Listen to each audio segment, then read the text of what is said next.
Gracias a nuestros dos ponentes, a nuestro embajador en Malasia, a don José Miguel Corvinos, por aceptar esta invitación, y a Inés Pérez Duarte, consejera comercial de España en Malasia. Pedirles disculpas además a ambos, porque por un error de coordinación entre nosotros y nuestro socio honorario, que es el Club de Exportadores, y en cuya junta directiva alguno como yo está, pues me parece, embajador, consejera, que vais a repetir en un foro casi similar, parecido, pues lo que hoy digáis mañana. Pero bueno, en todo caso, el que hoy no se acabe de enterar siempre tiene la oportunidad de mañana conectarse en el Club de Exportadores. Quería hacer una presentación breve de nuestros dos ponentes. Antes de nada, por supuesto, se me había olvidado daros a todos los asistentes la bienvenida y agradeceros el que compartamos este rato. Está previsto que terminemos sobre las 10:30, máximo 11 menos cuarto, y la idea, pues tal y como suele venir siendo habitual, es que oigamos a nuestro embajador y a nuestra consejera durante media hora, 40 minutos. Posteriormente tengamos un coloquio. Por presentar a nuestros dos ponentes, a nuestros dos invitados, empiezo con nuestro embajador, que es nacido en Zaragoza, licenciado en Derecho por la Universidad de Zaragoza. En estos momentos es, como decía, el embajador de España en Malasia y acreditado en Brunei. Tiene una carrera diplomática muy amplia, empieza en ella en 1993 y ha pasado pues, por distintas embajadas, consulados, desde Moscú a París, pasando por Honduras, por Tegucigalpa y, por supuesto, pues, por distintos cargos en el propio Ministerio de Asuntos Exteriores y Cooperación.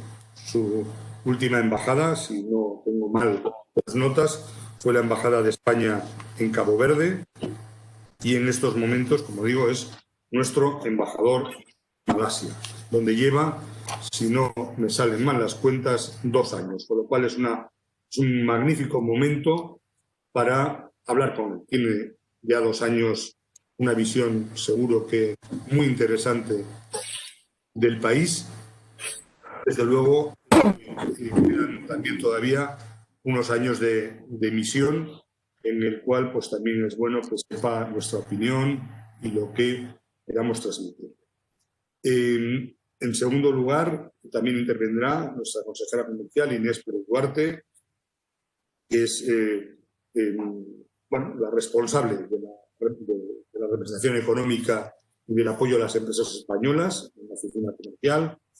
Pertenece al Cuerpo Superior de Técnicos Comerciales y Economistas del Estado y lleva más de 20 años en distintos puestos de la Administración General del Estado. También tiene una amplia trayectoria, habiendo pasado por oficinas comerciales, embajadas de España en Berlín, en Casablanca, en Marruecos, y últimamente fue la directora de Comercio y delegada del ICEX en Andalucía, en la Dirección Territorial de Sevilla, además de otros puestos. Ella es licenciada en Ciencias Económicas por la Universidad de Zaragoza, y aunque tiene algunos complementos de relación con estudios en la Universidad de Hannover, en la London School of Economics y la Universidad Carlos III, y también en Harvard. Un par de notas técnicas, logísticas, antes de dar la palabra a nuestro embajador, es que aquellos que no vais a intervenir, por favor, deis al mute, apaguéis vuestros micrófonos, porque cualquier llamada, cualquier tema que surja, pues al final acaba interrumpiendo y molestando. Podéis tener encendidas o apagadas las cámaras. Sugiero que por el tema de comunicación las tengáis apagadas los que no estéis interviniendo. Y otra nota, esto va a ser grabado, con lo cual aquella persona que no le parezca oportuno, lo que debiera salir en estos momentos de la videoconferencia, del webinar. Tenemos un chat Me podéis enviar en privado o en público las preguntas que estiméis oportunas.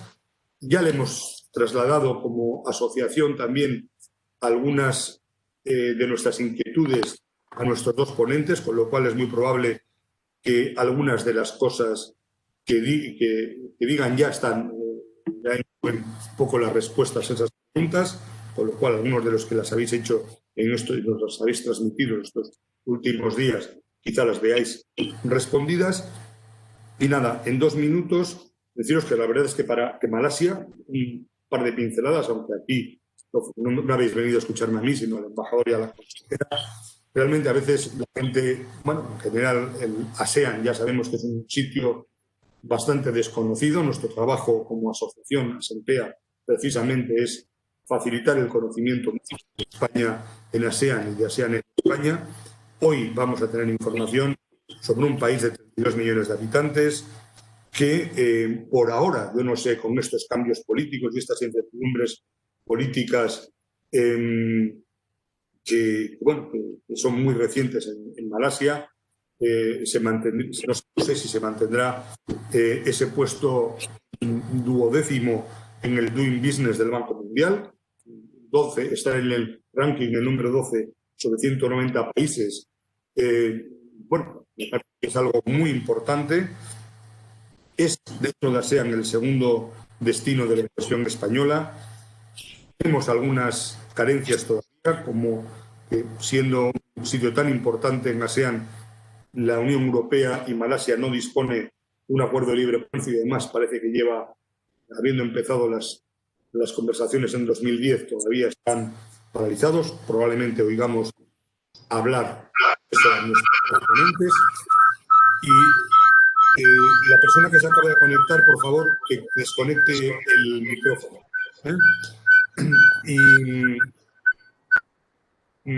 Eso es. Y sin más, por favor, eso es. Las personas, ahora ya veo que estáis casi todos con el micrófono desconectado. Insisto, suele haber retornos, suele haber acoplamientos. Sí que os agradecería de nuevo que desconectéis los micrófonos. Eso es. Bueno, pues sin más, paso la palabra agradeciendo de nuevo el tiempo que nos han dedicado a nuestro embajador José Miguel Corvinos. Embajador, cuando quieras. Pues muchas gracias. Lo primero de todo te tenía que decir que no tienes que disculparte porque coincida con la conferencia, con la videoconferencia del Club de Exportadores, porque en realidad fue una circunstancia sobrevenida. Vosotros pedisteis primero, planteasteis la posibilidad de esta videoconferencia hace ya bastantes meses. Dijimos que sí, encantados. Y después simplemente que la del Club de Exportadores estaba prevista para otras fechas, pero me pidieron si se podía adelantar por algunas circunstancias, si se podía hacer virtual. En su momento se pensaba que se podía hacer incluso en persona y de modo que ha sido sobrevenido y no tenéis ningún tipo de responsabilidad. Y encantados de estar con vosotros, lógicamente. Pues muchísimas gracias por tus palabras de introducción. Inés y yo vamos a hacer una división del trabajo. Vamos a intentar explicar o daros unas ideas sobre cuál es la situación de Malasia. Por mi parte, lo que voy a hacer va a ser fundamentalmente explicaros la situación actual, la gestión del COVID por parte de la crisis del COVID-19 por parte de estas autoridades, explicaros también un poquito cómo está la situación de política interior, prioridades en materia de política exterior y de relaciones internacionales, para terminar haciendo unas observaciones sobre nuestras relaciones bilaterales. Por favor, de nuevo os vuelvo a insistir. Álvaro Obregón o Ayón, perdón, que está conectado, por favor desconecta el micrófono, si no tendremos que desconectarlo nosotros. Bueno, ¿está bien? Pues como decía, haré este repaso general y después la parte es fundamentalmente de oportunidades de negocio y situación económica, va más en detalle. Yo creo que la mayor parte de las preguntas que vosotros nos habéis adelantado Hemos contestado seguramente a lo largo de las intervenciones, pero si no, pues al final las repasamos todas y hacéis las que estiméis oportunas. Bueno, yo sobre la situación yendo a la actualidad de ahora, es la situación aquí en relación con la gestión de la pandemia del COVID-19. Os puedo decir que en estos momentos Malasia ha superado hace un par de días la barrera de los 11.000 casos de infectados. 11.000 casos con 134 muertos y con más o menos unos 1.000 casos activos. Los demás son ya personas infectadas que han sido ya recuperadas. En general, la gestión de las autoridades malasias de la crisis, desde el punto de vista sanitario, económico, se considera en términos generales por la opinión pública malasia favorablemente, de acuerdo con distintos sondeos de opinión. Y también tengo que decir que instituciones como el Banco Mundial la consideran también positiva, y en general la percepción de la comunidad internacional o de las embajadas aquí en Malasia va también en la misma línea. Es decir, que la gestión que han hecho de la crisis es una gestión que se puede considerar positiva. No obstante, siguen apareciendo cada día nuevos casos de infecciones. Llevamos unas últimas semanas, 10 días, con varios días superando la barrera de los 3 dígitos, de los 100 casos, que aquí se considera ya preocupante, con la aparición de brotes o nuevos brotes en distintas partes del país. Las autoridades toman medidas con carácter, en fin, de manera bastante ejecutiva. Quizá la medida más importante ha sido el cierre desde el inicio de la crisis, por el principio de marzo, el 18 de marzo, que fue cuando se decretó el confinamiento inicial.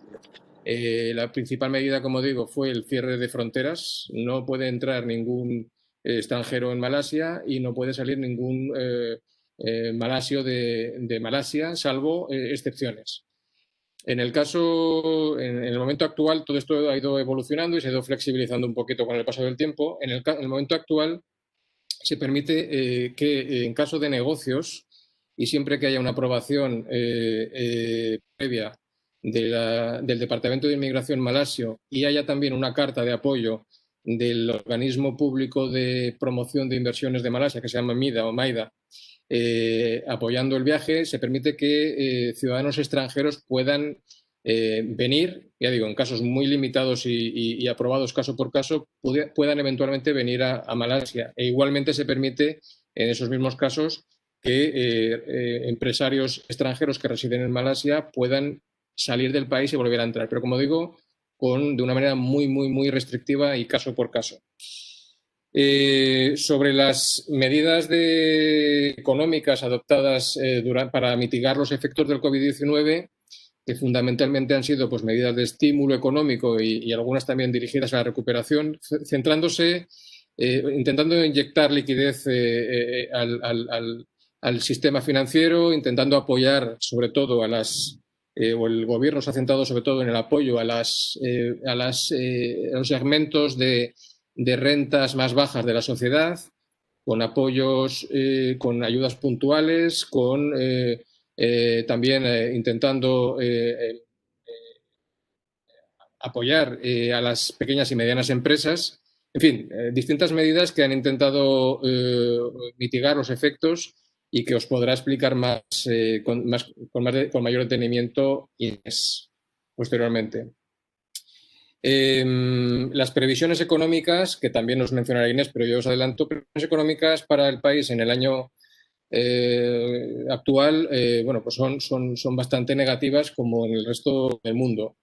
El segundo trimestre del año fue especialmente duro en términos de efectos económicos, con un crecimiento negativo o un decrecimiento de 17,1%. Recientemente, ayer mismo, el Banco Mundial ha revisado su proyección de crecimiento para este año de Malasia. En realidad la proyección negativa. Hasta ahora era del menos 3,1%, y ayer la revisión que hizo fue del menos 4,9%. Son cifras que eran básicamente esperadas por la evolución de la pandemia y sus efectos económicos, y que entran dentro de los propios márgenes o la horquilla que el Banco Central de Malasia había marcado ya, o había practicado hace unos meses, que era un decrecimiento entre el menos 3,5 y el menos 5,5% este año. Para el año que viene, sin embargo, tanto Banco Mundial como Fondo Monetario Internacional como Banco Central de Malasia pronostican un crecimiento importante, dependiendo, por supuesto, de cómo vaya la evolución de la pandemia, pero un crecimiento importante que en algunos casos llega hasta el 8, hasta incluso el 9% del PIB. De modo que para el año que viene, en principio, y a expensas de la evolución de la crisis sanitaria, buenas perspectivas económicas para Malasia. Hay que decir también que durante la crisis, o durante el momento más duro de la crisis, algunas empresas españolas pudieron retomar actividades. Quizá la más importante fue Repsol, porque el sector de petróleo, el sector de los hidrocarburos, se consideró un sector esencial de la economía, y pudieron, adoptando las medidas de precaución debidas, pudieron seguir operando. Otra que enseguida pudo también retomar actividades, porque ha sido autorizada por estas autoridades en una primera flexibilización de las condiciones de vuelta al trabajo, fue Acerinox, que, como sabéis, está aquí presente en Johor, con una planta de producción de acero inoxidable, y es la mayor, como también sabéis bien, la mayor inversión española, no solamente en Malasia, sino en todo el sudeste asiático. Política interior. Bueno, vosotros, la mayoría de vosotros, yo creo que estáis al corriente, conocéis los principales características, los principales elementos de la evolución de la política doméstica en Malasia, pero os resumo brevemente. Como sabéis, en el año 18, en mayo, hubo unas elecciones generales, las 14ª elecciones generales, que ganó una coalición denominada Pakatan Harapan, liderada por Muhammad Mahathir. Mahathir había sido ya primer ministro de Malasia del año 81 al año 2003, y por tanto, formó una coalición. Esa coalición, como digo, llegó al poder en el año 18, en mayo, y se produjo una alternancia de gobierno. El gobierno, se ha mantenido en el poder durante prácticamente 2 años, y a finales de febrero de este año, principios de marzo, pocos días antes o pocas semanas antes del inicio duro de la pandemia del COVID, se produjo una crisis de gobierno, diversos ajustes y cambios de apoyos en la coalición de gobierno. La cuestión es que Mahathir, el primer ministro, presentó su dimisión. Hubo un par de semanas, o una semana y media más o menos, de cierta incertidumbre por ver si Mahathir podía de nuevo conseguir una mayoría parlamentaria suficiente, o si había otra alternativa, y finalmente fue el que hasta entonces era ministro de Interior en el gobierno de Mahathir, Muhyiddin Yassin, y también miembro del partido de Mahathir, Bersatu, quien consiguió presentar ante el rey Abdullah apoyos suficientes como para poder ser nombrado primer ministro de Malasia. La cuestión es que prácticamente desde el momento que tomó posesión este nuevo gobierno, con el apoyo, en este caso, de parte del partido Bersatu, con apoyo de UMNO, que es el antiguo partido que hasta el año 18 había estado en el poder de manera continuada, de dependencia de Malasia, dentro de una coalición denominada Barisan Nasional, más el apoyo principalmente del partido islámico PAS, consiguió, como digo, formar gobierno. Y prácticamente la única gestión que desde entonces se ha podido hacer, porque es la gestión que en estos momentos toca hacer, es la gestión del COVID-19. que como digo, está siendo bien, favorablemente considerada o recibida por la opinión pública.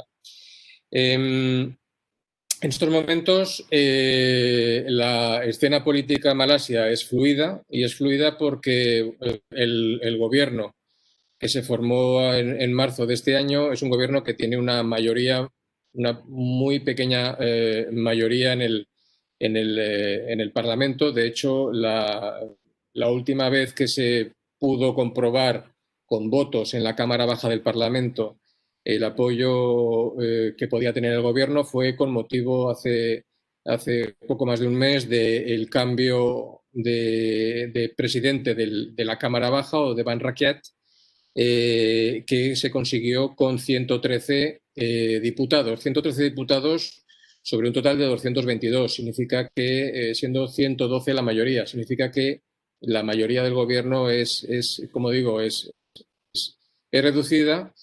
A ello debemos también añadir un elemento que surgió hace pocos días, la semana pasada, y es que el líder de la oposición, Anwar Ibrahim, y antiguo miembro de la antigua coalición de gobierno Pakatan Harapan y líder del partido PKR,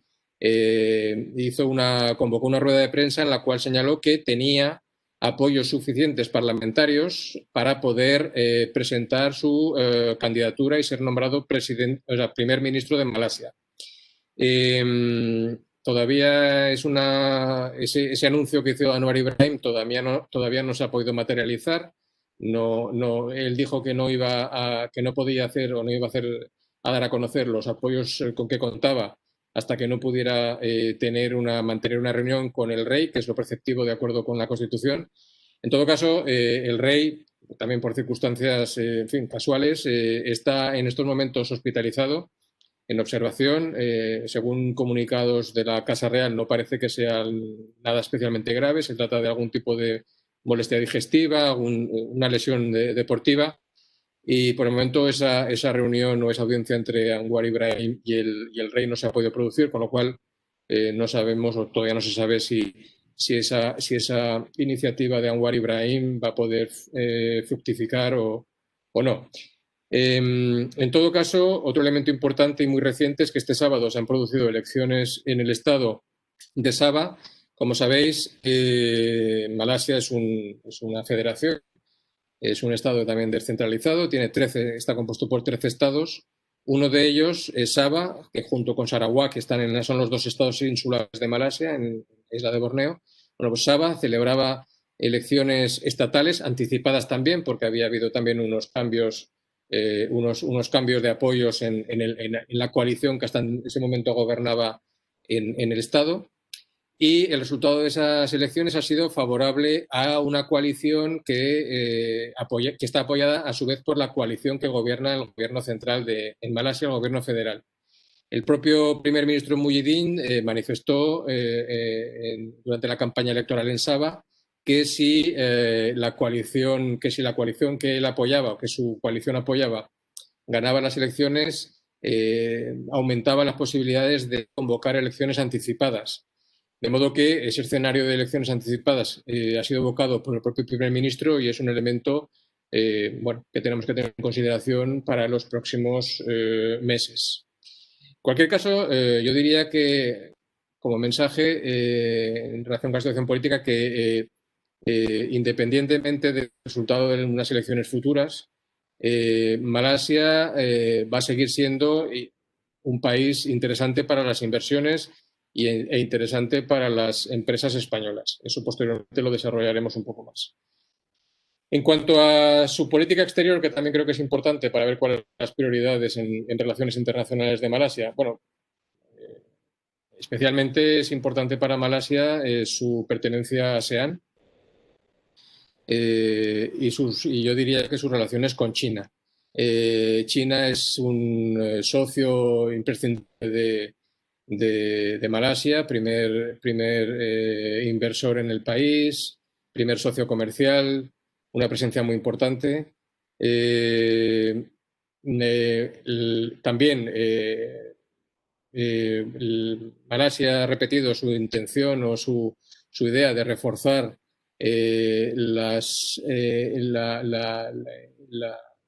los trabajos de ASEAN, de intensificar en la medida de lo posible el comercio entre los miembros de ASEAN, sin olvidar, por supuesto, la importancia que tienen países como Japón o Corea del Sur en términos de inversiones en el país. La principal, digamos, el principal punto de la política exterior Malasia quizás sea su deseo de proyectar a Malasia como un país democrático, moderado, islámico. Eso es muy importante. Malasia es un país, es una democracia consolidada, es un país que apuesta fuertemente por el multilateralismo, por la consecución de los Objetivos de Desarrollo Sostenible de Naciones Unidas, y por tanto es un país con el que España se puede entender y se entiende muy bien en la mayoría de los temas. También tenemos que resaltar, o me gustaría resaltar, la importancia de las relaciones entre Malasia y los países de Oriente Medio, por razones culturales, históricas, económicas. De hecho, en los últimos tiempos ha habido una relación muy estrecha entre Malasia y Turquía e Irán para combatir la islamofobia, lo que consideran que es islamofobia en fin, que ellos creen que se produce en algunos países del mundo occidental. Es también importante señalar, a efectos también de comercio, que para Malasia es fundamental la tranquilidad y la seguridad en el mar del sur de China. Como sabéis, hay distintas pretensiones de soberanía sobre ese mar, por intereses económicos evidentes en la zona, pero Malasia se manifiesta claramente contraria a su militarización, comprometida a trabajar en la elaboración de un código de conducta y insiste sobre todo en la necesidad de preservar la estabilidad en una zona sobre la que, como sabéis, transita buena parte del comercio regional y mundial. Es un asunto que Malasia está tratando de manera formal en Naciones Unidas. Relaciones con la Unión Europea. Bueno, ahí estamos. Ahí es muy importante, evidentemente, señalar que, como se ha dicho en la introducción, todavía no hay acuerdo de libre comercio entre Malasia y la Unión Europea. Las negociaciones en estos momentos están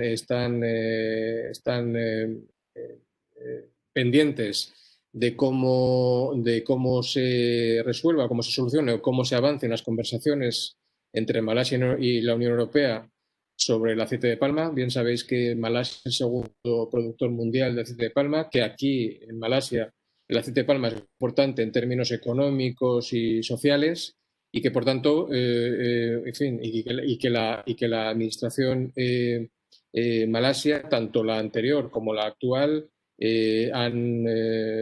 consideran que bueno, se debe dar un tratamiento más favorable por parte de la Unión Europea al aceite de palma. Como sabéis, todo esto tiene que ver con la nueva regulación, la nueva directiva de la Comisión Europea en materia de energías renovables. Y os quiero decir que España es un país que entiende perfectamente las preocupaciones de los países productores de aceite de palma, de Malasia, también de Indonesia, pero en este caso de Malasia, y estamos, y de hecho, hemos sido siempre favorables, como así ha sido, a que la revisión del acto delegado adoptado por la Unión Europea sobre materia de energías renovables que afecta al aceite de palma se adelantara su revisión del año 23 al año 21. El año que viene habrá una revisión de este acto delegado, sobre todo para ver cuáles son los impactos económicos que tiene la medida, y ahí esperamos poder seguir manteniendo una conversación, digamos, con datos técnicos con Malasia, en la cual se puedan demostrar que las políticas malasias, como esperemos que en fin, que se pueda hacer, son sostenibles en materia de producción de aceite de palma. Hay que decir también, y eso también es importante que lo tengáis en cuenta, que España bueno, que la Unión Europea no considera, no plantea ningún boicot al aceite de palma malasio, y que España en concreto es un importante consumidor de aceite de palma. Tengo que deciros que el principal comprador mundial de aceite de palma malasio es la India y después va la Unión Europea. Y dentro de la Unión Europea, España es el tercer país que más compra aceite de palma malasio tras Holanda e Italia.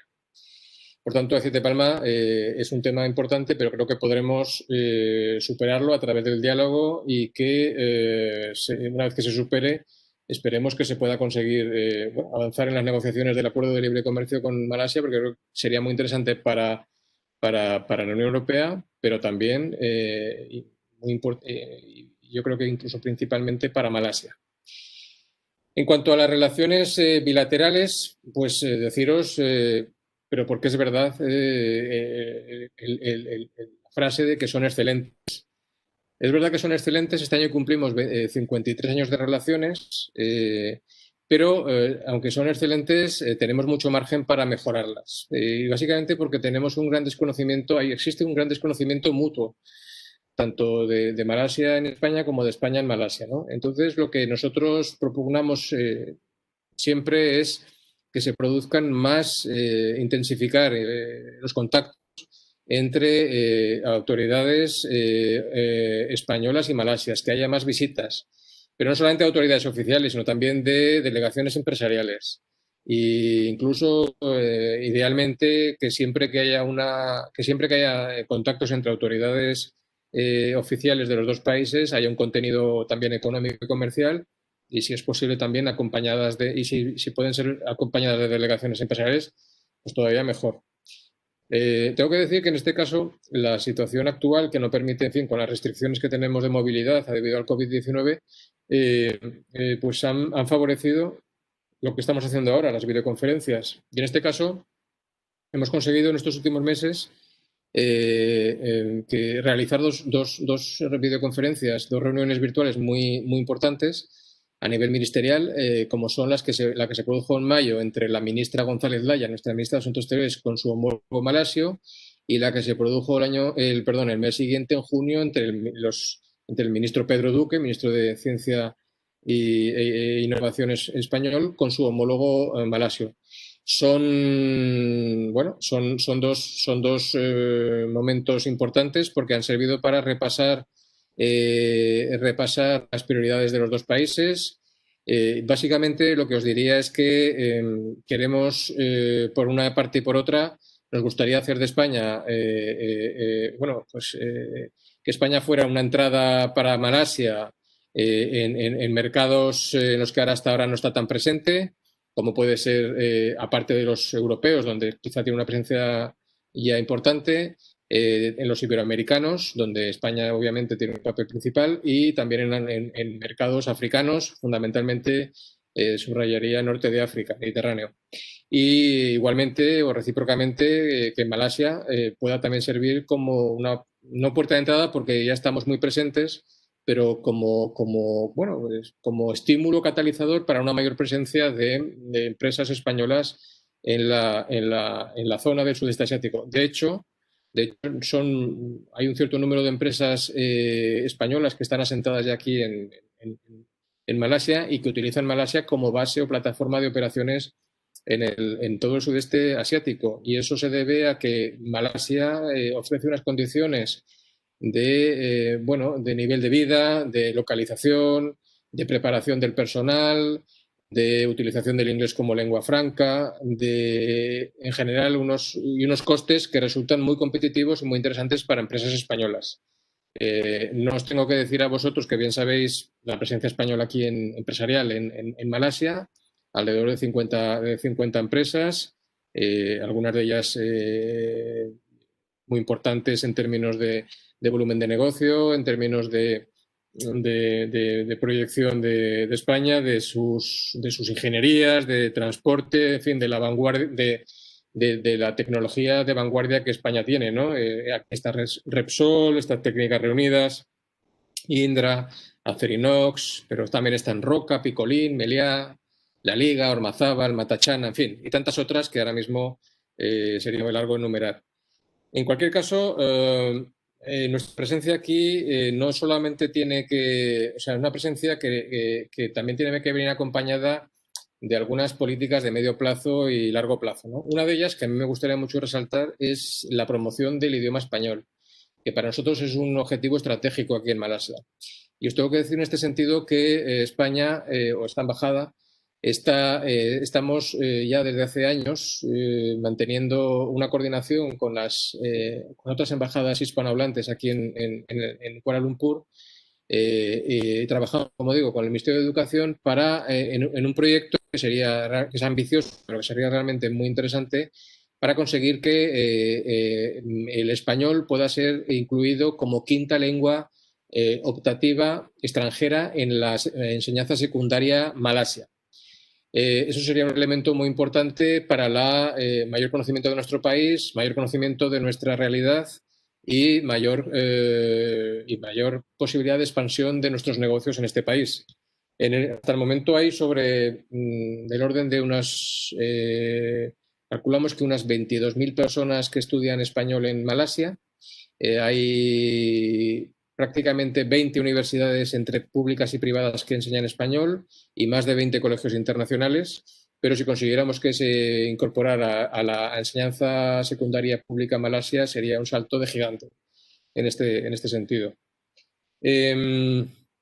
También me gustaría destacaros que la imagen de España en Malasia es una imagen, yo he podido comprobar que es una imagen muy positiva. Nos consideran un país moderno, avanzado, un país, una democracia europea.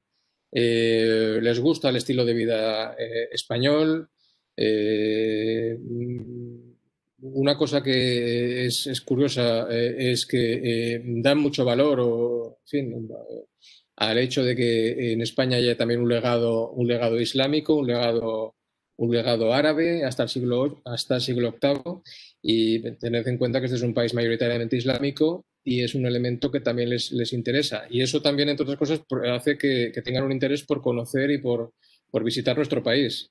Es un asunto del turismo que ahora mismo, pues, por obvias razones, está paralizado, pero que ya en su momento antes de la pandemia, estábamos aproximadamente en unos 50.000 turistas en cada sentido, visitando cada uno de los países, y creemos que eso se puede reactivar porque ellos saben que España es el segundo destino a nivel mundial en materia turística y saben que pueden aprender mucho de la experiencia española, y por eso estamos con ellos, de hecho, trabajando en la posibilidad de firmar un MOU en materia de cooperación turística.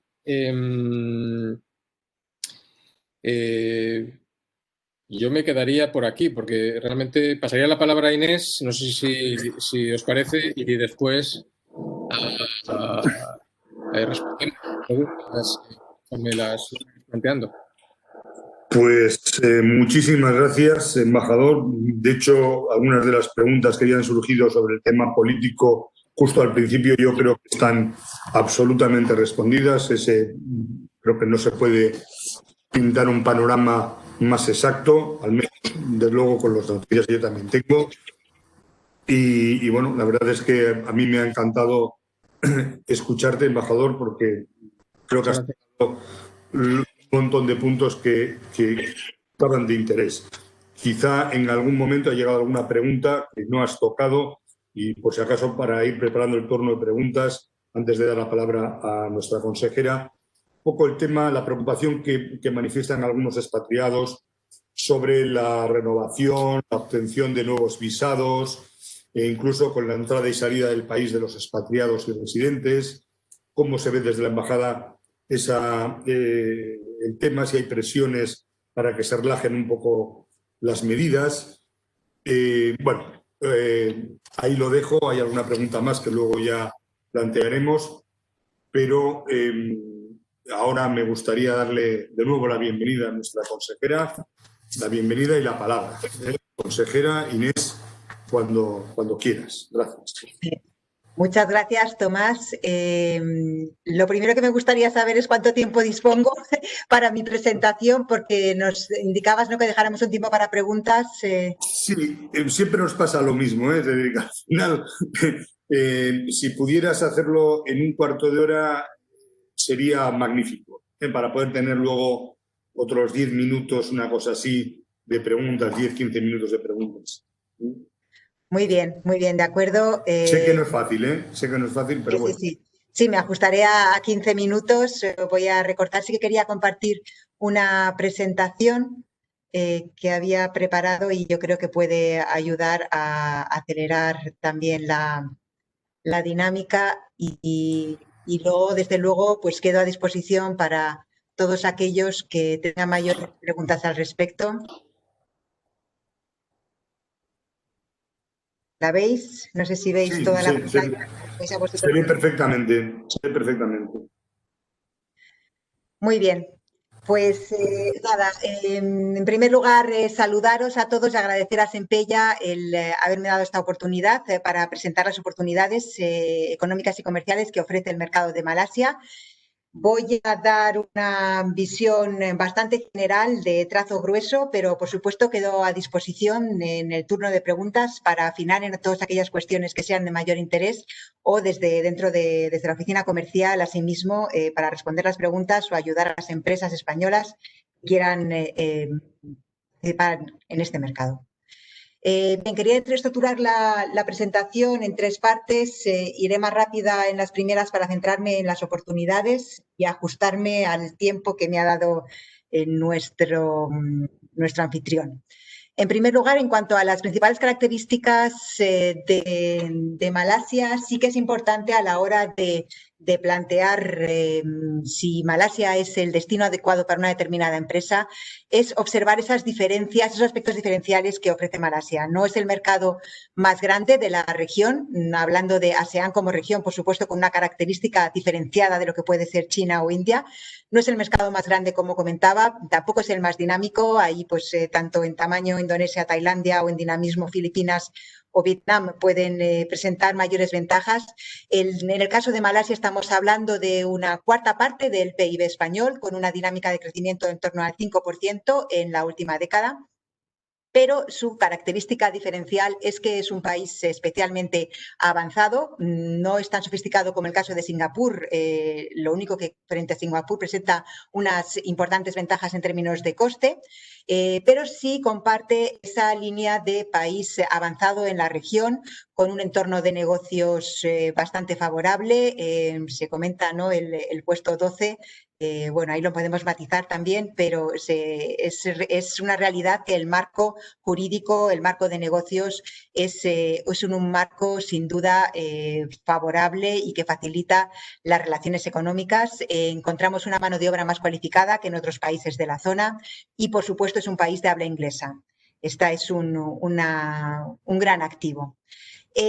Aparte de este gran activo que lo sitúa como un país avanzado en la zona, para un tipo de negocios puede ser necesario, ¿no?, especialmente en el caso de los servicios, situarse en un país que contemple ese ecosistema más sofisticado. Como decía, aparte de esta gran ventaja, es un país con un gran carácter multicultural, principalmente domina la población de la etnia malaya, pero ese 23% de origen indio, un 7% de origen, perdón, 23% de origen chino y un 7% de origen indio, configuran las relaciones con la zona interesantes. En particular, la población de origen chino, que es más Malasia que China, ¿no?, se sienten más malasios, sí que es cierto que desarrollan unas relaciones tanto culturales como lingüísticas que aproximan ese vínculo con China, y la presencia de China es bastante clara en el país. Otras características de Malasia que refuerzan, abundan en ese carácter de país avanzado y estable, son esa estabilidad democrática, al margen de la inestabilidad política coyuntural sobre la que ya ha comentado el embajador, un cuadro macroeconómico saneado. Bueno, también una ausencia de desastres naturales en general en una región con un gran movimiento sísmicos, y sobre todo la gestión de la pandemia ha mostrado que si se está hablando de un país en el que se quieren minimizar los riesgos, Malasia ofrece ese entorno adecuado, un entorno estable y un entorno con unos riesgos más controlados. Además, es un país diversificado y abierto. La diversificación de sus sectores aporta también un elemento de resiliencia. En este sentido, encontramos un sector destacado es el oil and gas, con uno de los principales productores tanto de petróleo como de gas de la región. Tiene también un sector agrícola potente apoyado en el aceite de palma, un 7% del PIB. El sector de manufacturas también presenta unos sectores altamente competitivos, como puede ser el sector de material y aparatos eléctricos, electrónicos, el sector mecánico. En el sector de los servicios encontramos una importante industria financiera. Todo lo que está relacionado con la banca islámica es uno de los países que presenta un mayor liderazgo. En telecomunicaciones, en fin, una gran diversificación, lo cual permite que para hacer frente a situaciones de crisis cuente con distintos sectores en los que apoyarse. Solamente 2 pinceladas más para terminar esta visión general, que serían la importancia de las empresas públicas, Government Linked Companies, que en un estudio realizado en 2018 cifran su peso en la capitalización bursátil en torno al 42%, hablando solamente de las cotizadas, lo que nos da una idea de la dimensión, ¿no?, y del peso económico de estas empresas. Y, en segundo lugar, la importancia de la inversión extranjera directa en el país. Fue clave en el desarrollo de Malasia en los 80 y en los 90. Y actualmente va a ser importante el ver cómo se configuran esas nuevas cadenas globales de valor, cómo participa Malasia en ellas y cómo es capaz de seguir atrayendo inversión extranjera que pueda contribuir a su desarrollo. En este marco, un breve análisis de las relaciones comerciales nos permite tener una visión de lo que puede ser en qué medida España está aprovechando estas oportunidades que ofrece Malasia. Como comentaba, estoy hablando de una visión parcial. No podemos ver reflejados aquí todo el peso de las relaciones económicas, porque actualmente el mundo es mucho más complejo que lo que podemos ver reflejado solamente en estas cifras, pero sí nos da una serie de indicadores interesantes. Efectivamente, los intercambios no son excesivamente elevados, pero corresponden con el tamaño de las economías y con la distancia tanto geográfica como cultural entre ellas. Es interesante centrarse en cuáles son estos sectores en los que se producen los intercambios. Así, por el lado de las exportaciones de Malasia, pues efectivamente el aceite de palma aparece tanto en otros productos químicos, no en biodiesel, como en otras grasas, aceites vegetales, pero me interesa destacar la parte de aparatos y material eléctrico, máquinas y aparatos mecánicos, que posteriormente se ven reflejados también en las exportaciones de España. Y esto nos habla de la importancia de focalizar el interés en aquellos sectores en los que Malasia es especialmente competitiva y está bien introducida en las cadenas globales de valor en Asia. Además de esto, en los intercambios españoles, pues vemos claramente reflejado la importancia de la fundición hierro y acero por la fábrica de Acerinos, que ya comentaba el embajador, y por supuesto este superávit, la situación superavitaria de Malasia en términos de relaciones comerciales, se invierte cuando hablamos del stock de inversiones, lo cual está relacionado también con la dimensión económica de los distintos países. Aquí en las inversiones me voy a centrar en una mención a cuáles son las empresas que están presentes en el país. Ya las ha mencionado el embajador, pero sí querría enfatizar esa diversidad sectorial, que contamos con empresas tanto del IBEX 35 como con empresas mucho más pequeñas y que abarcan desde las energías renovables, numerosas ingenierías, sectores como roca, ¿no?, con productos sanitarios, el sector de salud, Matachana, y se siguen produciendo entradas de empresas también en este último año, no tanto en el 2020, pero sí en el 2019 se incorporaron empresas como Smartmec del grupo Velatia o Iberche. Es decir, que sigue ese dinamismo. ¿Cómo ha impactado el COVID en esta economía y qué perspectivas vemos? Bueno, aquí no voy a entrar en más detalles que ya se han comentado anteriormente. Las medidas que ha tomado el Gobierno han sido bastante acertadas, es decir, Malasia ha conseguido gestionar adecuadamente la pandemia tanto desde el punto de vista sanitario como poniendo remedio económico con un apoyo que se cifra en torno al 20% del PIB en cuanto a las medidas de estímulo generales, donde destaca esa inyección de liquidez del Banco Central, pero también la moratoria que instó al sistema bancario, una moratoria de 6 meses en toda la devolución de los préstamos, tanto para hogares como para las empresas, las pequeñas y medianas empresas. Esa moratoria acaba justamente hoy y veremos, por lo tanto, a final de año en qué medida bueno, pues han sido suficientes o seguramente veremos un incremento del desempleo y un incremento del impacto de la crisis más hacia finales de año, ¿no? Las medidas que son directamente de inyección fiscal se han concentrado en el apoyo a rentas y en los subsidios salariales, ¿no? Aunque también en el último momento se ha dado un impulso a lo que puede ser la transformación en términos de mecanización y digitalización que necesita la economía.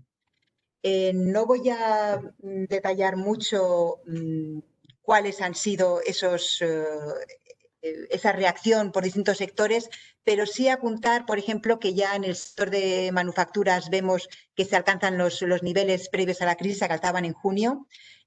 Ahí ha ayudado también pues, el sector de material sanitario, ¿no? Especialmente guantes, donde Malasia es el principal productor mundial y abarca un 64%, 65% de la cuota de mercado mundial. Esta dinámica que observábamos en junio, julio, en agosto se ha visto ligeramente truncada en el sentido en que las exportaciones de Malasia han vuelto a descender después de un par de meses en ascenso, con lo cual encontramos una reactivación económica, pero todavía con bastantes factores de incertidumbre. Y además sí que habría que mencionar otro sector que puede estar detrayendo al crecimiento, que es el sector de la construcción. Ya existía una importante sobreoferta previa a la crisis y después de la crisis pues esta situación se ha agravado.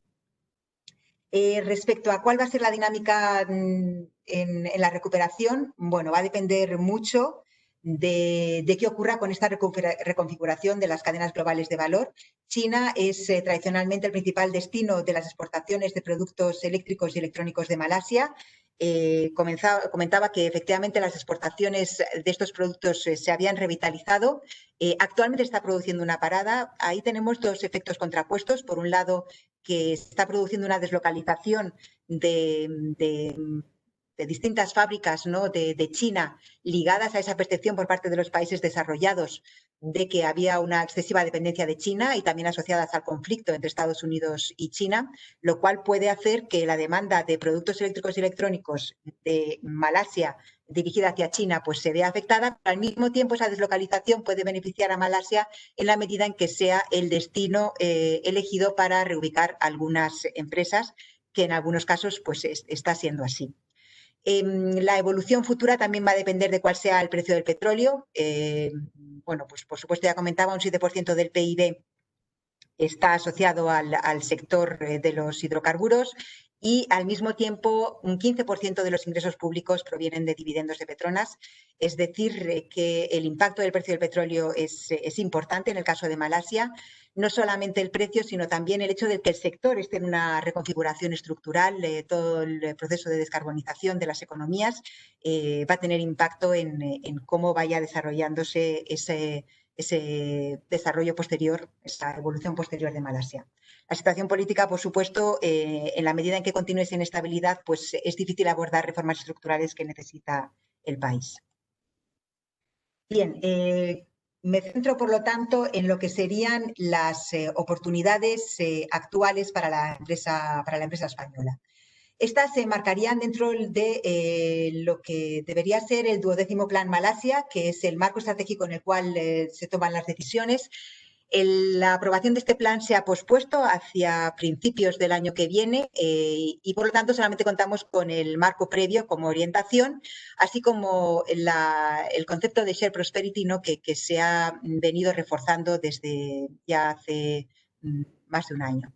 En cuanto a estos marcos estratégicos de los que disponemos, sí que cabe destacar el énfasis en el apoyo a las capas más desfavorecidas de la sociedad.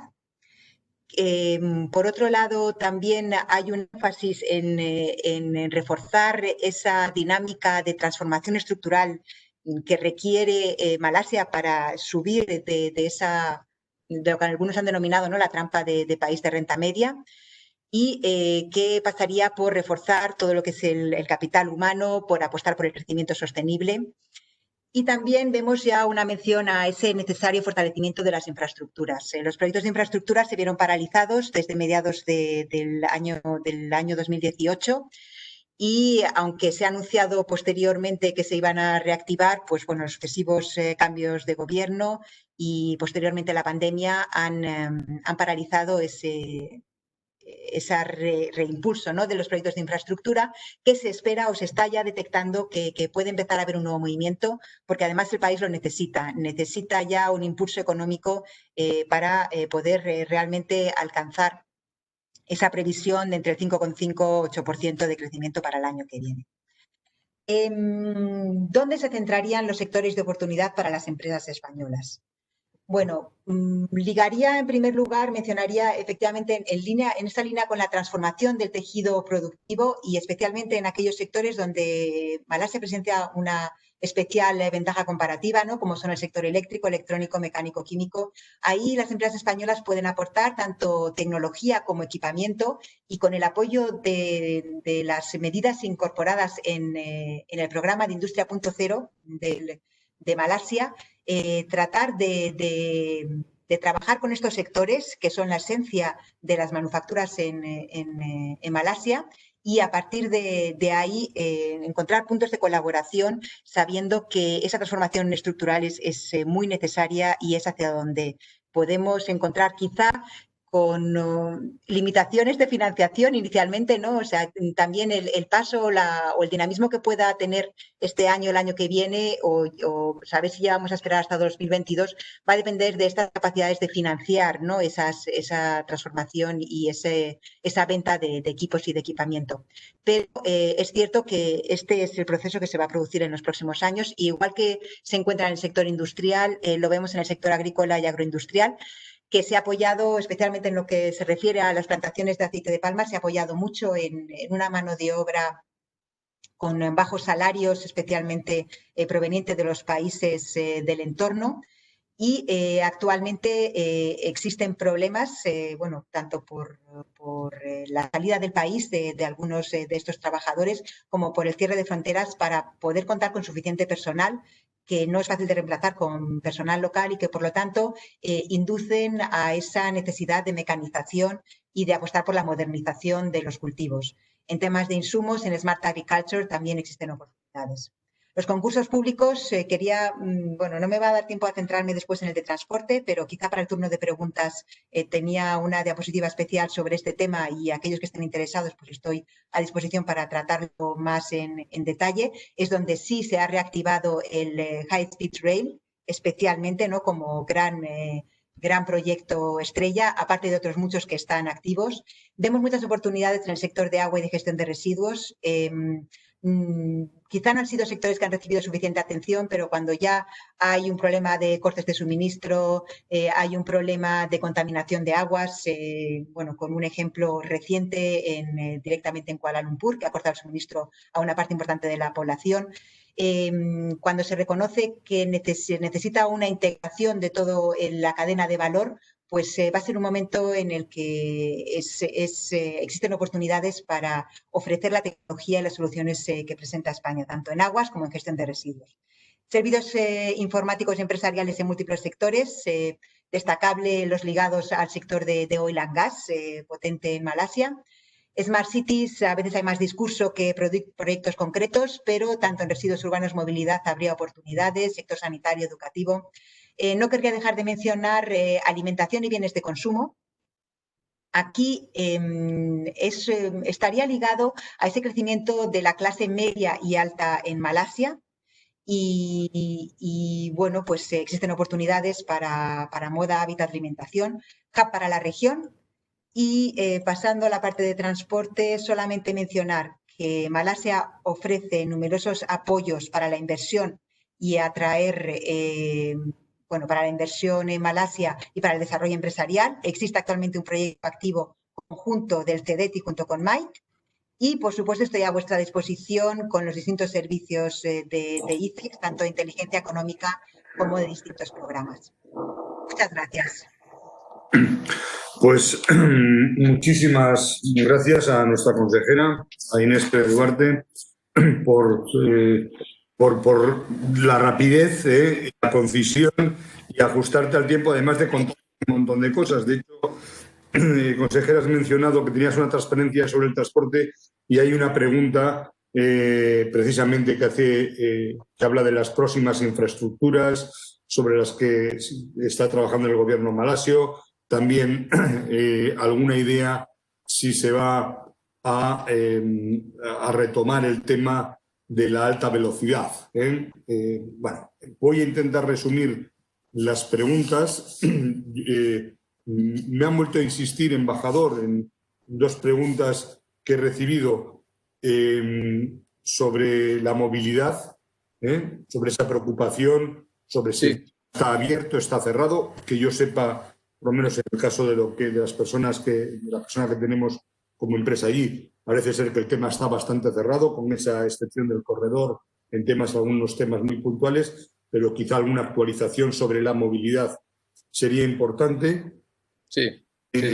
Me han comentado algunas de las preguntas que he recibido, las leo, si se van a movilizar de veras los recursos que han quedado congelados precisamente en el área de transporte. Que si se va a continuar lo que se está viendo en la zona de un incremento en gastos de defensa y seguridad, particularmente en vigilancia marítima y costera. Es decir, haría un grupo de gastos del gobierno en este tipo de temas, haría otra pregunta sobre movilidad haría también esa pregunta a la consejera, si nos puedes quizá poner esa transparencia para hablar del tema del transporte y la alta velocidad. Nos hacen una pregunta aquí, no sé si tenemos, en todo caso, la consejera ya ha dicho que su correo electrónico y su teléfono, por supuesto, está abierto para cualquier pregunta fuera de este webinario, porque no sé si este dato que aquí se pregunta lo va a tener en la cabeza. ¿Qué relación existe, o sea, qué diferencias a nivel de impuestos hay entre Malasia y Singapur y concretamente entre Johor Bahru y Singapur? En esta zona un poco que ahora además, pues hay incluso las ideas de una comunicación mucho más rápida, etcétera. Yo diría que con esto estoy resumiendo casi todas las preguntas que se han hecho. En todo caso, insisto, la consejera nos ofrece la posibilidad por supuesto, de mandarme un correo personal. Embajador. Sí, yo porque descanse 5 minutos, Inés, si queréis yo ataco algunas de las preguntas que habéis hecho, sobre todo yo me pediría, como en el colegio, las de visados y movilidad y la que has mencionado de gastos de defensa, si se van a incrementar. Y después hay una que también en el listado de preguntas que habéis mandado, que nos adelantasteis ayer, que es la última, que es con la que yo terminaría, pero después paso la palabra a Inés, por supuesto, es la de qué echas de menos en el estado actual de las relaciones bilaterales España-Malasia. Esa sería con la que yo cerraré de manera muy, muy breve, simplemente. Bueno, sobre lo de los visados y la movilidad. Bueno, ya os he dicho que el país, la principal estrategia de Malasia contra el COVID ha sido el cierre de fronteras. Eso ha sido desde el inicio. Ellos a toda costa han aplicado una política estricta en ese sentido y han intentado evitar lo que ellos denominaban los casos importados y, por tanto, poder controlar en la medida de lo posible las transmisiones comunitarias o transmisiones locales.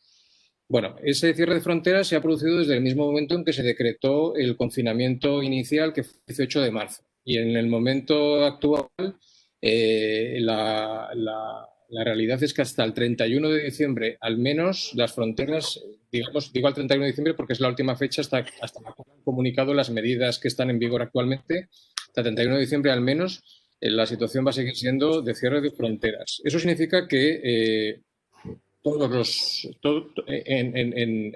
el mundo, todas las personas tienen prohibida la entrada en Malasia hasta el 31 de diciembre. No los malasios retornados, porque los malasios tienen obviamente derecho a entrar o a volver a su propio país. Sin embargo, los titulares, los extranjeros, y esto sí que os afecta más porque esto afecta más a empresarios, ¿no? Los extranjeros que sean titulares de un visado de larga duración pueden entrar en Malasia siempre que tengan una autorización previa, os lo comentaba antes, autorización previa del Departamento de Inmigración. Sin esto no se puede entrar en Malasia. Y los que estamos dentro de Malasia, incluidos los diplomáticos también, solamente podemos salir de Malasia si somos casos especiales, como pueden ser casos de, ya digo, viajes de negocios muy, muy justificados, que tendrán que tener autorización previa del Departamento de Inmigración. Tienen que dar autorización para los que estamos aquí, tanto para salir del país, tanto para salir de Malasia, como para en su momento regresar al país. Bien, los que quieran salir del país y volver a entrar, digo los empresarios que están residiendo aquí en Malasia, deberán además justificar la importancia de ese viaje y deberán contar con el apoyo de algún documento, como os mencionaba antes, de algún organismo público malasio en materia económica, que normalmente será el MIDA o MAIDA, que vendría a ser como el homólogo más o menos de nuestro ICEX en España. Entonces, los que quieran entrar y salir del país deben solicitar un permiso por vía telemática, una aplicación que se llama Free System, con independencia de la categoría de visado de la que sean titulares. Tienen que pensar además que cuando entren en Malasia deben presentar un test PCR negativo que ha debido ser hecho en las 72 horas previas a la entrada en Malasia.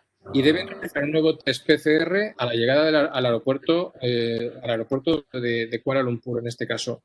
Además, deben hacer 14 días de cuarentena en centros especialmente designados para ello por este gobierno. Cuarentena que se debe pagar, porque hay cosas que son en un total de 4.700 ringgit, que vendrían a ser como el equivalente a unos 1.000 euros, de gastos. De poder compartir habitación en caso de parejas o en caso de menores de 12 años. Pues todo esto que digo se aplica a distintas categorías de visados. Incluye a los visados categoría de residentes permanentes en este país, a todos aquellos, y esto afecta a los españoles, que están en la categoría de Malaysia My Second Home, que son aquellos que tienen una casa comprada aquí en Malasia, que normalmente son residentes con carácter habitual. Suele ser más o menos un perfil de personas retiradas, de jubilados. Españoles no tenemos conocimiento de ningún caso que afecte, pero sí que hay de otros países europeos. Y después todos los expatriados que sean titulares de visados de categorías que se denominan 1, 2 y 3, que son lo que se llaman Residence Pass Talent, Professional Visit Pass y sus dependientes, que tendrán que tener, en todo caso, como digo, autorización previa de inmigración y carta de apoyo del MIDA. Todo esto quiere decir además que son medidas tomadas con carácter revisable, es decir, son las que tenemos vigentes a día de hoy, pero las autoridades malasias han dicho que las van a ir revisando conforme la situación de la pandemia evolucione y pueden variar de manera, digamos, bastante rápida. Información sobre todo esto está en el portal online, en la página web del Ministerio de Asuntos Exteriores de Malasia. Recomiendo a todo aquel que tenga la idea a Malasia de estas categorías, estas tres categorías de personas que son marinos, siempre que tengan posesión de una cartilla de marino, de tripulaciones de aviones y profesionales del sector de petróleo, de oil and gas, siempre que cuenten también con la autorización previa del Departamento de Inmigración de Malasia. Y luego, respecto de ciudadanos españoles, aquí durante la crisis, la parte más dura, digamos, inicial de la crisis del COVID, en distintos países del mundo hubo españoles que tuvieron dificultades que deseaban regresar a España y tuvieron dificultades para regresar a España, ¿no? Personas que estaban de turismo o estaban temporalmente fuera de España. En este caso, en Malasia también tuvimos algunos casos, pero aquí nunca hubo un cierre del país para salir. Salir siempre se pudo salir. Siempre hubo algún tipo de vuelo disponible.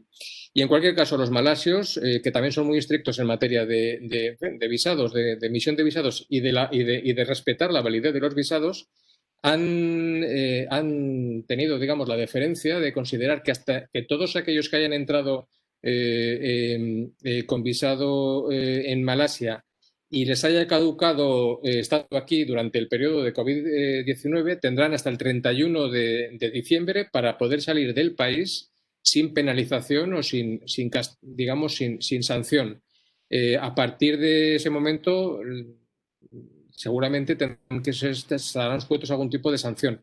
Pero, en fin, para deciros que no es imposible entrar o salir de Malasia, no es imposible, es muy difícil, las autoridades son muy estrictas, están aplicando sus políticas de manera muy, muy estricta y siempre que haya que venir habrá que pensar que habrá que pasar un periodo de cuarentena y habrá que tener autorización previa de inmigración y carta de apoyo de autoridades económicas. Para los que están aquí ya residiendo, pues tengo que decir que por lo que nos cuentan los colegas vuestros, en fin, los empresarios españoles aquí, básicamente ya conocen bien el país, lo conocen muy bien y ya habían pospuesto ya cualquier tipo de viaje no esencial, viajes de placer o viajes de ocio, viajes de vacaciones. Para algunos de ellos la situación es un poquito más complicada porque, como decía yo también en la presentación, algunos utilizan Malasia como una plataforma para trabajar en otros países de la zona y, por tanto, pues no se pueden desplazar a Vietnam, no se pueden desplazar a Australia, a distintos países, pero no es culpa realmente no es culpa de Malasia porque, como bien sabéis, cada país aplica medidas de control de movilidad, ¿no? Restricciones a la movilidad. De modo que ahora mismo la situación es esa. No es imposible venir, pero tiene que ser muy, muy justificado. Yo creo que si alguien tiene intención de venir y ve dificultades y realmente es muy necesario, siempre podéis informar a la embajada, a nuestra embajada, aquí a nosotros, y nosotros pues intentaríamos también gestionar con estas autoridades la manera de poder ver si se puede entrar en el país. Pero ya digo, tienen que ser cosas ahora mismo muy justificadas y realmente aquí la flexibilidad de las autoridades en materia de inmigración ha venido marcada sobre todo pues porque han sido conscientes de que el perjuicio económico para el país, si se cerraba de una manera absolutamente total, pues podía ser muy grande, ¿no? Por tanto, han buscado unas medidas de flexibilización mínimas que se pueden aprovechar, pero ya digo, muy justificadamente. Perdón si estoy alargando demasiado. Después, bueno, hace una respuesta clarísima. Pues, el tema de defensa. A ver, os decía antes, la estabilidad del mar de sur de China, ¿no? Fundamental para Malasia y para todos los países de la zona. Malasia sigue apostando por la seguridad marítima y, de hecho, ahora han abierto una licitación que está viva, creo que está en la que acaba la presentación el 3 de diciembre. Hay empresas, esto ya es de conocimiento de las empresas. 2 aviones de patrulla marítima para las aguas, para vigilar las aguas de Asia y principalmente en la correo. O sea que siguen de manera, digamos, muy justificada, creo que este caso lo es. Siguen invirtiendo en defensa y ahora, como digo, hay abierta esta licitación. Y lo último, la lista que habéis mandado. ¿Qué es lo que hace falta para promover o para impulsar estas relaciones? Pues lo que decía antes, más contactos, más visitas, más desplazamientos cuando las circunstancias lo permitan. Y también tenemos que buscar, tengo que decir, traer más acción en España. Ellos tienen fondos veranos importantes con buenas carteras para comprar. Pueden ser interesantes para España, en el sector inmobiliario, en el sector turístico, en carteras industriales de bancos españoles. En fin, Eso también es algo que yo, cada vez que tengo una reunión con las autoridades de aquí, siempre subrayo, ¿no? Las necesidades, la conveniencia o la oportunidad que puede tener Malasia de invertir en España y salir, digamos, de su zona de confort, que para ellos son nuestros países, pero España, en fin, que lo tenga también dentro de sus posibles destinos de inversiones. Con esto, Perfecto, pues muchísimas gracias. Consejera, teníamos por ahí, ya estamos, no voy a decir en alerta naranja, sino en roja, pero bueno, en todo caso, como está muy interesante, por supuesto, aquella persona que quiera salir, evidentemente puede hacerlo sin ningún problema, pero sí que me gustaría que pudiéramos escucharte, consejera, esa pregunta que me ha llegado por 4 vías distintas del tema del transporte y las infraestructuras, por favor. Sí. Bueno, en primer lugar, sí confirmar que sí que se está observando una cierta reactivación de las infraestructuras. Ahora bien, el objetivo es reactivar las industrias nacionales. Y con esto me refiero al tema de que Malasia no es signatario del Acuerdo de Compras Públicas de la OMC, y que ya se ha venido observando en los últimos concursos que las oportunidades para participación internacional están siendo cada vez más restringidas, a no ser que realmente lo necesiten, que no tengan el expertise que realmente requieran de tecnología internacional. Por lo tanto, reactivación de las infraestructuras sí. ¿En qué medida puede revertir hacia socios internacionales?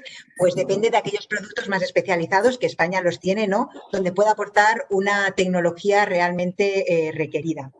En relación con el proyecto de High Speed Rail, efectivamente este se reactiva claramente. Ha habido ya varios anuncios y, de hecho, la cotización en bolsa de Gamuda ha subido en cuanto se han producido estos anuncios. O sea, sí, va en serio. Se han nombrado ya distintos gestores en el órgano que lo gestiona. Hemos tenido interlocución con ellos y el proyecto va en marcha. Además, existían penalizaciones que bueno, pues que llevan a que esto sí o sí hay que llevarlo adelante. Se va a recortar el presupuesto y la información que tenemos es que van a ir a por un enfoque de gobierno a gobierno, principalmente también porque requiere financiación. Entonces, el paquete no va a estar financiado por el gobierno malasio, que ya encuentra dificultades para mantenerse dentro de los límites que se han propuesto, ¿no?, en cuanto a los límites de deuda pública.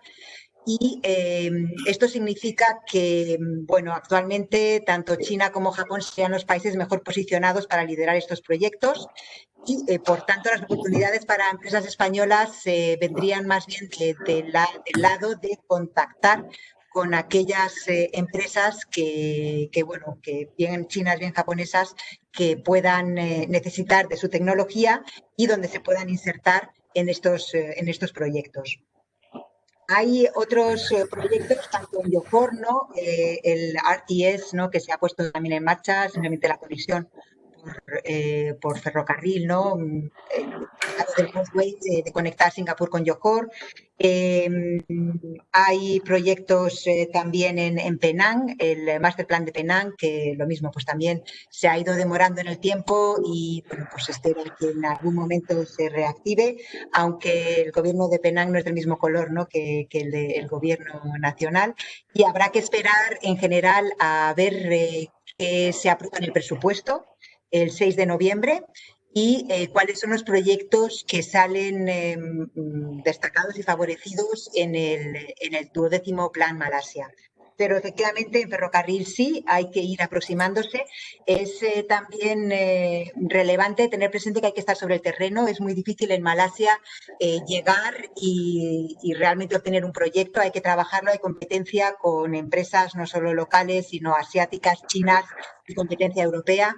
Por lo tanto, el que está sobre el terreno tiene ya bastante ganado. También es importante la oferta financiera. Cada vez más se requiere financiación de los proyectos. Hay que trabajar la oferta financiera. La esencia también es muy relevante el socio local. Cada vez más van hacia esa importancia del socio local. Ya existían, ¿no?, pues hay unos límites que existen, hay concursos en los que hace falta un 30% de participación en el capital Bumiputra, ¿no?, de malayos étnicos. pero cada vez más esa presencia local pues es más relevante. Yo creo que esto en general respecto a la infraestructura, si alguien tiene más matizaciones, por supuesto, a su disposición. ¿Qué más? Sobre el tema del MPA, ¿no? Sobre más oportunidades en defensa, yo creo que el embajador ha comentado, pero bueno, básicamente, efectivamente, depende de las tensiones que haya en el mar del sur de China y depende del presupuesto que tengan, ¿no? Estamos viendo que en estos concursos están pidiendo counter trade, ¿no? Que se reciba pago en términos de aceite de palma, en fin, es una cuestión entre el problema de seguridad que tengan y la capacidad de obtener financiación. Y respecto a la situación impositiva, ¿no? entre Malasia y Singapur, bueno, yo conozco la de Malasia, la de Singapur, y hacer la comparativa no sería capaz de hacerla ahora mismo, pero sí decir que para la toma de decisiones si estamos hablando de costes, la principal diferencia no va a ser en términos impositivos, va a ser de unos costes mucho más elevados de todos los servicios, en fin, de un entorno mucho más sofisticado, pero también mucho más caro. Es la diferencia entre situarse en Johor Bahru o situarse en Singapur, ¿no? Depende de qué sector estemos hablando, depende de qué tipo de empresa, cuál sea su proyecto, pues tiene más sentido apostar por uno o por otro. Pero igualmente a disposición para tanto yo como mi compañero en Singapur, ¿no? Para valorar el proyecto del que se trata y si puede ser más interesante uno. De hecho, en los últimos meses pues hemos tenido bastantes conversaciones con distintas empresas que consideran toda la región del ASEAN, ¿no? Y ahí no tratamos de vender cada uno en nuestro país, sino ver cuál es el que se aproxima más a las necesidades de cada una de las empresas, ofrecer la información, la empresa es finalmente la que toma la decisión, ¿no? Ofrecer información trabajada, ¿no? y sólida para que la empresa cuente con un criterio de cuál es el país que encaja mejor en su perspectiva de desarrollo. Bueno, creo que lo he cubierto todo, no sé si hay alguna otra cuestión más. Pues muchísimas gracias. Una muestra del interés es que nos hemos pasado un montón de tiempo y aquí seguimos todavía un buen número de participantes, con lo cual muchísimas gracias. Si me permitís, en unos segundos voy a cambiar al inglés. I don't know if my friend Pravin Ganesha, the Managing Director of MIDA in Paris, is already with us, because I cannot distinguish here. But thank you very much for being with us, and also to the Malaysian Embassy to Spain. Quería agradecer a nuestros invitados que me habían dicho que iban a estar. Lo que pasa es que no sé si siguen, como decía. Y bueno, agradecer, por supuesto, a nuestro embajador, a nuestra consejera, que verdaderamente pues todas las informaciones que recibimos y la sensibilidad personal que tenemos es que estáis haciendo una labor magnífica y que desde luego las empresas agradecemos muchísimo todo ese conocimiento, que es muy importante, y desde luego también agradecer a todos los participantes que hayáis compartido con nosotros todo este tiempo, con lo cual creo que, embajador, consejera, terminamos aquí y muchísimas gracias por vuestro tiempo a todos. Gracias a vosotros, ha sido un placer, una gran ocasión. Muchas gracias. Un placer para nosotros también. Gracias. Adiós.